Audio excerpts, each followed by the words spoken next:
ನಮಸ್ಕಾರ ಸ್ನೇಹಿತರೆ. ಮೋದಿಯವ್ರದ್ದು 10 ವರ್ಷ ಆಗ್ತಾ ಬಂತು ಅಧಿಕಾರಕ್ಕೆ ಬಂದು.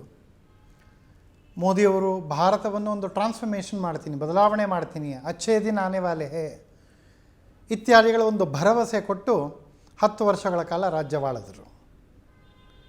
ಚುನಾವಣೆ ಬಂದ ಸಂದರ್ಭದಲ್ಲಿ ಈ 10 ವರ್ಷಗಳ ಒಂದು ರಿಪೋರ್ಟ್ ಕಾರ್ಡ್, ಆರ್ಥಿಕ ರಿಪೋರ್ಟ್ ಕಾರ್ಡ್ಗಳಲ್ಲಿ ಒಂದು 16 ಆಯಾಮಗಳಿರ್ಬೋದು.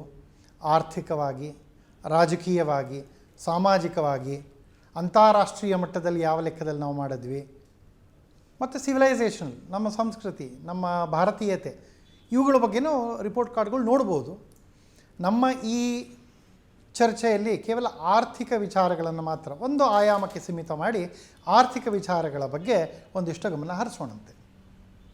ಈಗ ಮೋದಿನಾಮಿಕ್ಸ್ ಅಂತ ನೀವು ಕೇಳಿದ್ದಿರ್ಬೋದು. ಅಂದರೆ ಮೋದಿಯವರ ಒಂದು ಆರ್ಥಿಕ ತತ್ವ, ಆರ್ಥಿಕ ವಿಚಾರ, ಆ ಫ್ರೇಮ್ವರ್ಕ್ ಏನಿದೆ ಅದಕ್ಕೆ ಒಂದು ಮೋದಿನಾಮಿಕ್ಸ್ ಅಂತ ಒಂದು ಕರೆಯೋ ಒಂದು ವಾಡಿಕೆ ಬಂತು. ಈ ಮೋದಿನಾಮಿಕ್ಸ್ ಅಂತಂದರೆ ಏನು? ಕಳೆದ 10 ವರ್ಷಗಳಲ್ಲಿ ಒಂದು ಆಯಾಮದಲ್ಲಿ ನೋಡಿದಾಗ ಕೆಲವೊಬ್ಬರು ಹೇಳ್ಬೋದು ಮೋದಿಯವರು is more socialist than a socialist. ಅಂದರೆ ಸಮಾಜವಾದದ ಬಗ್ಗೆ ಮಾತಾಡೋ ಜನ ಏನು ಬಡವರಿಗೆ ಕೊಡಬೇಕು, ವೆಲ್ಫೇರ್ ಸ್ಕೀಮ್ಸ್ ಮಾಡಬೇಕು ಅಂತ ಹೇಳ್ತಾರೆ, ಅದಕ್ಕಿಂತ ಹೆಚ್ಚು ಮಾಡ್ತಾ ಬಂದರು ಈ ವ್ಯಕ್ತಿ, ಆದ್ದರಿಂದ is more of a socialist ಅಂತ ಕೆಲವರ ವಾದ. ಆದರೆ ಈ ಮತ್ತೊಬ್ಬರ ವಾದ ಏನು ಅಂತಂದರೆ is more capitalist then the capitalists. ಅಂದರೆ ನೀವು ಕ್ಯಾಪಿಟಲಿಸಮ್ ಬಗ್ಗೆ ಒಲವು ಇರೋ ಜನ ಯಾವ ಲೆಕ್ಕದಲ್ಲಿ ಒಂದು ಈಸ್ ಆಫ್ ಡೂಯಿಂಗ್ ಬಿಸ್ನೆಸ್ ಬಗ್ಗೆ ಗಮನ ಹರಿಸಬೇಕೋ ಅದಕ್ಕಿಂತ ಹೆಚ್ಚು ಗಮನ ಹರಿಸಿ ಒಂದು ದೇಶದ ಆರ್ಥಿಕ ಸುಭದ್ರತೆಗೆ ಕ್ಯಾಪಿಟಲಿಸ್ಟ್ ತತ್ವವಾದದ ಮುಖಾಂತರವಾಗಿ ಕೆಲಸ ಮಾಡ್ತಾ ಇದ್ದಾರೆ ಅವರು. ದೇರ್ಫೋರ್ ಪ್ರೈಮ್ ಮಿನಿಸ್ಟರ್ ಮೋದಿ ಅನ್ನೋರು more capitalist then a socialist ಅನ್ನೋ ಮತ್ತೊಂದು ವಾದ. ಇವೆರಡೂ ವಾದಗಳು ನೋಡಿದಾಗ ಒಂದು ಹೊರಗೇನು ಬರುತ್ತೆ ಅಂತಂದರೆ ಜನರಿಗೆ ಮೋದಿಯವರ ಸಂಪೂರ್ಣ ವ್ಯಕ್ತಿತ್ವ ಇನ್ನೂ ಸರಿಯಾಗಿ ಅರ್ಥ ಮಾಡ್ಕೊಳ್ಳಿಕ್ಕಾಗಲಿಲ್ಲ ಅವ್ರಿಗೆ ಅಂತ ಹೇಳಿ. ನೀವು ಸೋಷಲಿಸ್ಟ್ ಅಥವಾ ಕ್ಯಾಪಿಟಲಿಸ್ಟ್ ಅನ್ನುವ ಒಂದು ವಿಭಾಗ ಮಾಡಿದಾಗ ಯಾವ ಲೆಕ್ಕದಲ್ಲಿ ವಿಭಾಗ ಮಾಡ್ತೀರಿ? ಸಮಾಜಕ್ಕೆ ಸಂಪೂರ್ಣ ಸೋಷಲಿಸಮ್ ಕೊಟ್ಬಿಡ್ತೀರಿ, ಎಲ್ರಿಗೂ ಬಿಟ್ಟಿ ಭಾಗ್ಯ, ನಿನಗೆ ಬೇಕಾ ಬೇಡವಾ, ನಿನಗೆ ಅದರ ಜರೂರತ್ ಇದೆಯಾ ಇಲ್ವಾ ಅನ್ನೋ ಯಾವುದೂ ನೋಡದೆ ಎಲ್ರಿಗೂ ಒಂದಿಷ್ಟು ಬಿಟ್ಟಿ ಭಾಗ್ಯ ಅಂತ ಕೊಟ್ಬಿಡೋದು ಸೋಷಲಿಸಮ್ನ ಒಂದು ಎತ್ತಿದ ಗುಣ. ಕರ್ನಾಟಕ ರಾಜ್ಯದಲ್ಲಿ ನೋಡ್ತಾ ಇದ್ದೀರಿ ನೀವು, ಒಬ್ಬ ಮಹಿಳೆಗೆ ಬೇಕಾ ಬೇಡವಾ, ಎಲ್ಲ ಮಹಿಳೆಯರು ಬಸ್ಸಲ್ಲೇ ಓಡಾಡ್ತಾರಾ ಇಲ್ವಾ, ಅವ್ರಿಗೆ ಕೊಡ್ಲಿಕ್ಕೆ ಶಕ್ತಿ ಇದೆಯಾ ಇಲ್ವಾ, ಅಥವಾ ಅವರಿಗೆ ಬಿಟ್ಟಿ ಬಸ್ಸು ಅನ್ನೋದನ್ನು ಕೊಟ್ಟ ಕ್ಷಣ ಶಾಲೆ ಕಾಲೇಜುಗಳಲ್ಲಿ ಓದೋ ಹೆಣ್ಣುಮಕ್ಕಳಿಗೆ ಎಷ್ಟು ಅನಾನುಕೂಲ ಆಗ್ತಾ ಇದೆ, ಇವು ಯಾವಗಳ ಬಗ್ಗೆ ವಿಚಾರ ಮಾಡದೆ ಒಂದು ಸುಮ್ಮನೆ ಎಲ್ಲರಿಗೂ ಫ್ರೀ, ಎಲ್ಲರಿಗೂ ಬಿಟ್ಟಿ ಅನ್ನುವ ಒಂದು ಸೋಷಿಯಲಿಸಮ್ ವಾದ ಒಂದು ಕಡೆ. ಆದರೆ ಮತ್ತೊಂದು ಕಡೆ ಕ್ಯಾಪಿಟಲಿಸಮ್ ಹೆಂಗೆ ಬರುತ್ತೆ ಅಂತಂದರೆ ಕ್ರೋನಿ ಕ್ಯಾಪಿಟಲಿಸಮ್ ಅನ್ನೋದು ಭಾಳ ನೋಡಿಬಿಟ್ವಿ ನಾವು 2004ನೇ ವರ್ಷದಿಂದ 2014ನೇ ವರ್ಷದ ತನಕ. ಫೋನ್ ಬ್ಯಾಂಕಿಂಗ್, ತಮ್ಗೆ ಯಾರಿಗೆ ಬೇಕೋ ಅವ್ರಿಗಷ್ಟೇ ಫೋನ್ ಮಾಡಿ ಲೋನ್ ಕೊಟ್ಟು ಆ ಕೊಟ್ಟ ಲೋನ್ ವಾಪಸ್ಸು ಬರದೇ ಇದ್ರೂ ಪರವಾಗಿಲ್ಲ ಅನ್ನುವ ಒಂದು ಸ್ಥಿತಿಗೆ ಏನು ತೊಗೊಂಬಂದರು ಭಾರತ ದೇಶದ ಆರ್ಥಿಕತೆಯನ್ನು. ಅದು ಕ್ಯಾಪಿಟಲಿಸಮ್ನ ಆಭಾಸ, ಕ್ರೋನಿ ಕ್ಯಾಪಿಟಲಿಸಮ್ ಅಂತಾಯಿತು. ಆದರೆ ಮೋದಿಯವರ ತತ್ವ, ಸಿದ್ಧಾಂತ, ವೈಚಾರಿಕತೆ ಏನಿದೆ, ದ ಥರ್ಡ್ ವೇ ಅಂತಕ್ಕಂತಹ ಒಂದು ಭಾರತೀಯ ಜನತಾ ಪಕ್ಷದ ತತ್ವ ಮತ್ತು ಸಿದ್ಧಾಂತಗಳ ಒಂದು ಬುನಾದಿ ಅಂತ ಏನನ್ಬೋದು ದತ್ತೋಪಂತ ತೆಂಗಡಿಯವರು ಇರ್ಬೋದು, ಅಥವಾ ಅದಕ್ಕಿಂತ ಹಿಂದೆ ಆಗಿ ದೀನ್ ದಯಾಳ್ ಉಪಾಧ್ಯಾಯರವರು ಇರ್ಬೋದು. ಅವರ ಚಿಂತನೆಗಳು, ಅವರ ಆದರ್ಶಗಳು, ಅವರ ಏನು ಹಾಕಿಕೊಟ್ಟ ವಿಚಾರಧಾರೆ ಇದೆ, ದ ಥರ್ಡ್ ವೇ.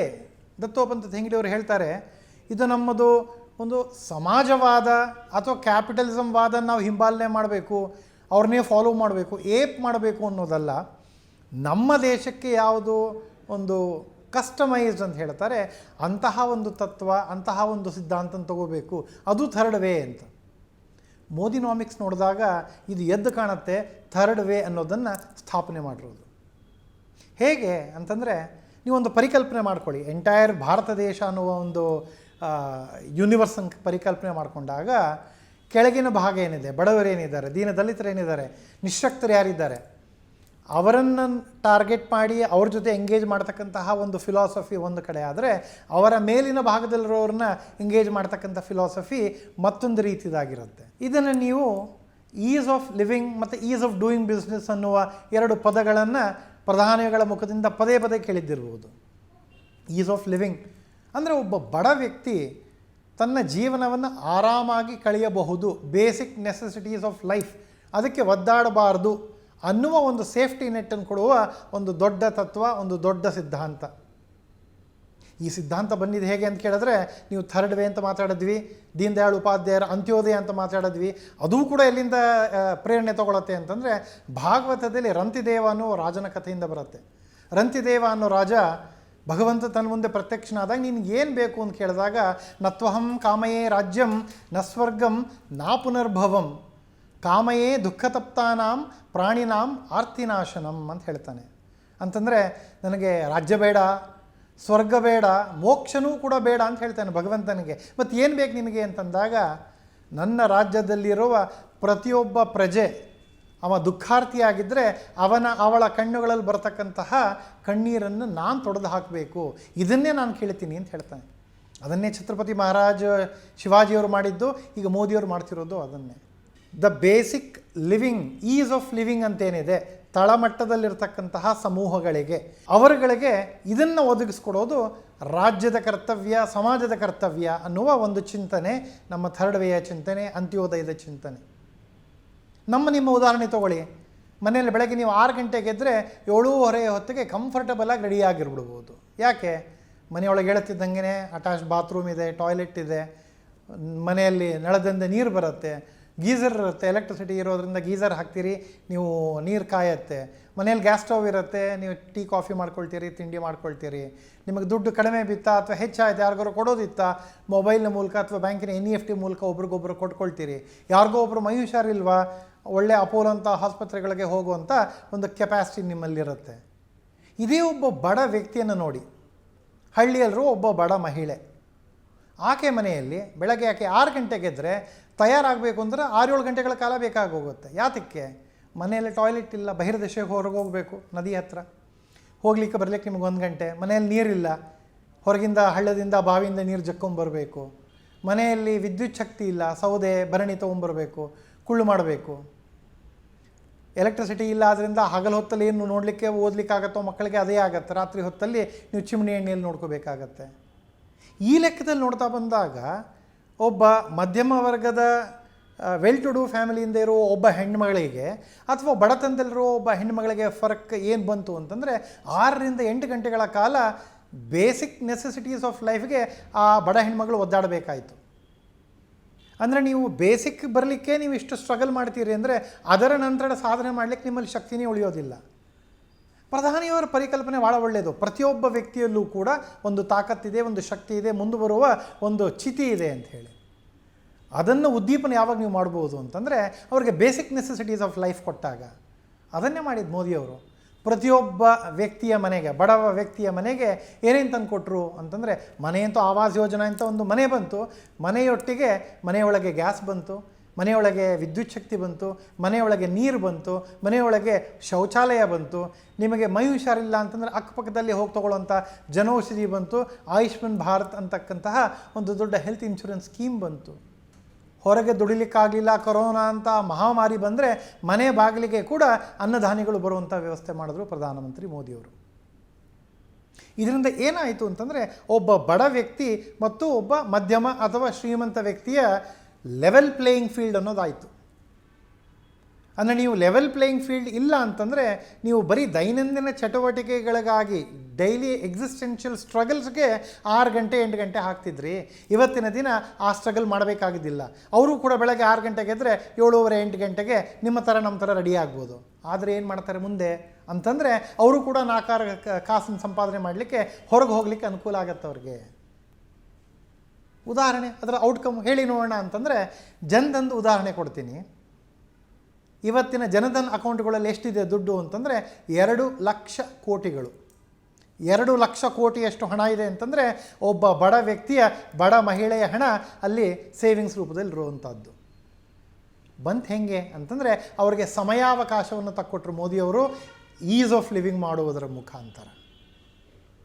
ಮತ್ತು ಈಸ್ ಆಫ್ ಡೂಯಿಂಗ್ ಬಿಸ್ನೆಸ್ ಅನ್ನೋದೇನು ಹೇಳಿದ್ವಿ, ಯಾರು ಸೇಫ್ಟಿ ನೆಟ್ ಮೇಲ್ಗಡೆ ಇದ್ದಾರೆ ಅವರಿಗೆ ಹಿಂದಿನ ಸಮಾಜವಾದದ ಬಂಧನಗಳಿಲ್ಲದೆ, ಯಾವುದದು inspector Raj, licence Raj, corruption, ನೀವು ಮಾರ್ಜಿನಲ್ ರೇಟ್ ಆಫ್ ಟ್ಯಾಕ್ಸ್ ಅನ್ನೋದನ್ನು at one point in time 40-45% ಕಾರ್ಪೊರೇಟ್ಗಳಿಗೆ, 97% ಇಂಡಿವಿಜುವಲ್ಸ್ಗೆ ಹಾಕಿದ ಸರ್ಕಾರ ಕಾಂಗ್ರೆಸ್ ಸರ್ಕಾರ, ಇಂದಿರಾ ಗಾಂಧಿಯವರ ಸರ್ಕಾರ.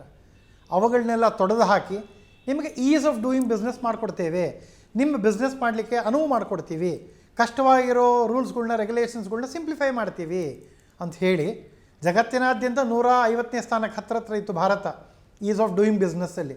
8 ವರ್ಷಗಳಲ್ಲಿ ಅದು 75 ಸ್ಥಾನಗಳಷ್ಟು ಮೇಲೆ ಬರೋಂಗಾಯಿತು. ಅಂತಂದರೆ ನಿಮಗೆ ಕೆಳಗಿದ್ದರೆ, ಸೇಫ್ಟಿ ನೆಟ್ಗಿನ್ನ ಕೆಳಗಿದ್ದರೆ ಆ ಸೇಫ್ಟಿ ನೆಟ್ಟಿನ ಮೇಲೆ ತರೋ ಜವಾಬ್ದಾರಿ ಸರ್ಕಾರದ್ದು, ಸಮಾಜದ್ದು.